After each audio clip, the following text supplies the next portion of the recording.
Il est 22h38, merci d'être avec nous sur le plateau de Live 365. J'en profite au passage parce que je vous ai vendu tout à l'heure le canal Freebox 140.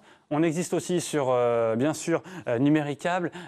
C'est le canal 172 sur canal satellite avec le canal 124 et puis sur Livebox canal 80. Voici pour nos fournisseurs d'accès. Puis vous nous suivez en continu, bien sûr, sur sport365.fr/TV. Il faut trouver le bon sens pour le slash, mais il n'y en a que deux, donc a priori ça ne devait pas être bien long si vous vous trompez sur le premier sens pour le premier slash. 22h38, les prochaines minutes et même le prochain bon quart d'heure sera consacré à la NFL, les demi-finales de conférence, c'est cette nuit aux États-Unis, et puis on parlera également foot US en France. On est en ce moment en direct avec le directeur sportif de l'équipe des Centaures de Grenoble, dont je porte le maillot ce soir. Regardez, c'est marqué dans mon dos, les Centaures de Grenoble. Finaliste il y a 2 saisons, demi-finaliste de la Coupe d'Europe cette saison. Franck Torelli, bonsoir. Bonsoir à tous. On va échanger dans un instant avec vous. On va parler des problématiques, des enjeux du foot US en France. L'équipe des Centaures qui va démarrer la saison dans un mois. On va parler de votre nombre de licenciés, de vos joueurs, de vos ambitions. On sait, vous allez ouvrir le premier centre de formation en province. Et puis, on va d'abord démarrer tout à l'heure avec votre entraîneur, Jarvis McGarrah, entraîneur américain qui a rejoint les Centaures de Grenoble pour entraîner l'équipe cette saison. On va le prendre dans quelques instants. Merci à vous, Franck. On se retrouve dans 5 minutes. On va commencer avec Jarvis McGarrah et puis on aura également Olivier Rival qui a lancé un magazine sur le foot US en septembre et qui tient également un site internet elitefoot.blogspot.com. Il sera avec nous également en direct par téléphone. La traduction est assurée par Julien Grèce simultanément dans mon oreillette. À l'autre bout du téléphone, Jarvis McGarrah, l'entraîneur des Centaures de Grenoble. Bonsoir Jarvis. Hey Jarvis. Hello, bonsoir. Ah, vous connaissez déjà quelques mots de français. You already know some French words. My first question, Jarvis. Sorry for my accent. Football is very famous in the USA. One of the most popular sport. Why did you come in France? Why did you come in Europe to discover football? I've always played football since I've been a young child. My father was a coach, and my 2 older brothers played collegiate as well. So football was in my blood. And especially growing up in Florida, St. Petersburg, you want to branch out and learn different things.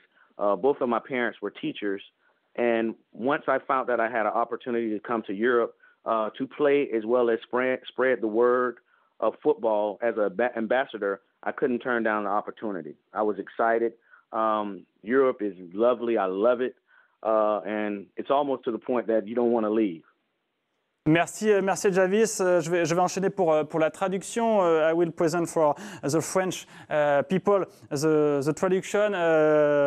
Jarvis qui nous explique qu'il vient d'une famille déjà qui a le football américain dans les veines.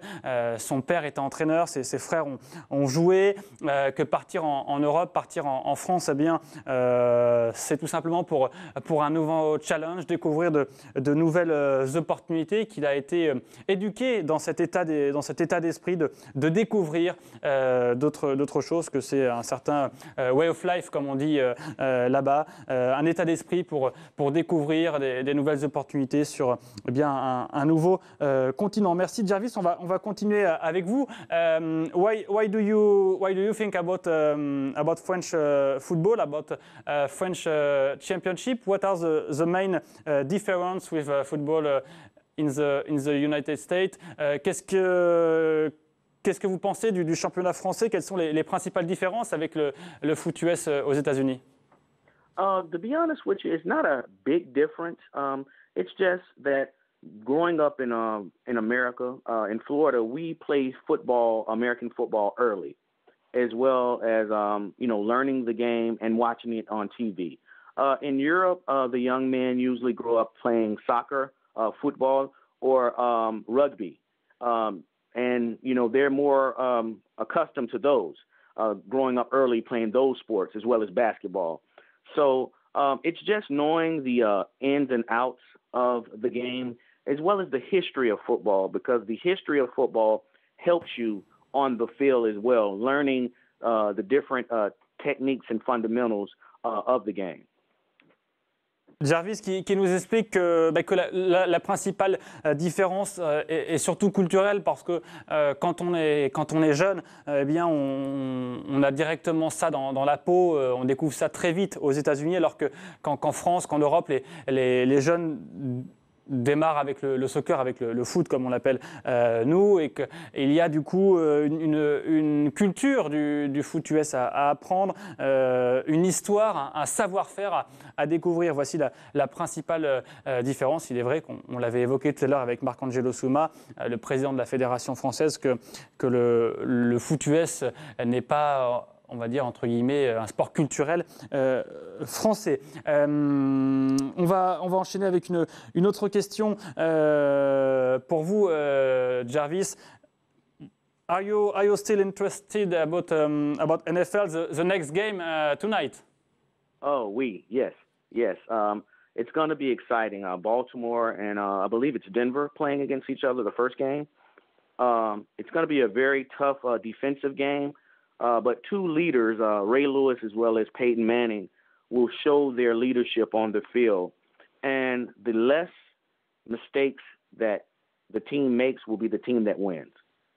Merci Jarvis, qui nous a parlé du match Denver-Baltimore, et qui nous a clairement dit que ça allait être un match énorme. Il faudra être solide défensivement, et c'est l'équipe qui va imposer son leadership qui va remporter cette demi-finale de conférence. Il est 22h45, l'heure du rappel des titres. 3 titres en 65 secondes. On se retrouve juste après avec Franck Torelli, le directeur sportif de l'équipe des Centaures de Grenoble, et des Centaures de Grenoble, Olivier Rival, journaliste spécialiste foot US aux États-Unis et en France. Thank you, Jarvis. We will see you soon, but now we will take Franck Torelli. On se retrouve après les 3 titres en 65 secondes. On continue à parler foot US en France. Cette fois-ci, aspect et problématique un peu plus business.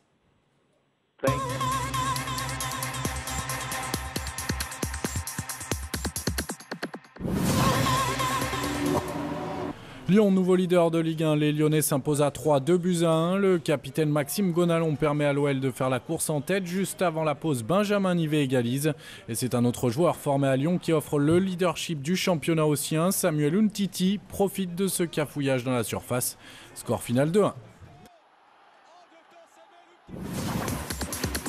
Le RCT qualifié pour les quarts de finale de H-Cup. Toulon s'assure de terminer au moins meilleur deuxième de tous les groupes après son facile succès 45-25 à Mayol contre Cardiff. Les joueurs de Bernard Laporte ont marqué 7 essais, bonus offensif à la clé. Toulon jouera la première place du groupe chez le deuxième, Montpellier, la semaine prochaine. Ted Ligeti remporte le géant d'Adelboden en Suisse. L'Américain qui domine la discipline relègue l'Allemand Fritz Dopfer à plus d'une seconde. Un autre Allemand est 3e, Félix Neureuter. Le premier Français Mathieu Fèvre termine à la 12e place. Alexis Pinturo n'est que 14e. Il est 22h46, merci d'être sur le plateau de Live 365, 20h minuit, samedi, dimanche. On va très vite parce qu'il nous reste 5 minutes pour parler du foot US en France. Franck Torelli est avec nous, c'est le directeur sportif des Centaures de Grenoble, qui est le plus vieux club d'ailleurs de province, créé en 1989. La saison démarre dans un mois, Franck. 22 000 licenciés de foot US en France, on l'a vu avec Marc-Angelo Souma, le président de la fédération française. Comment ça se passe du côté de Grenoble? Je crois que vous avez 2 équipes seniors, une équipe junior, une équipe cadet et même une équipe féminine. On va dire que c'est un club qui marche plutôt bien. Il y a pas mal d'engouement autour des Centaures de Grenoble. On travaille dur. Juste une petite précision, on est né en 85.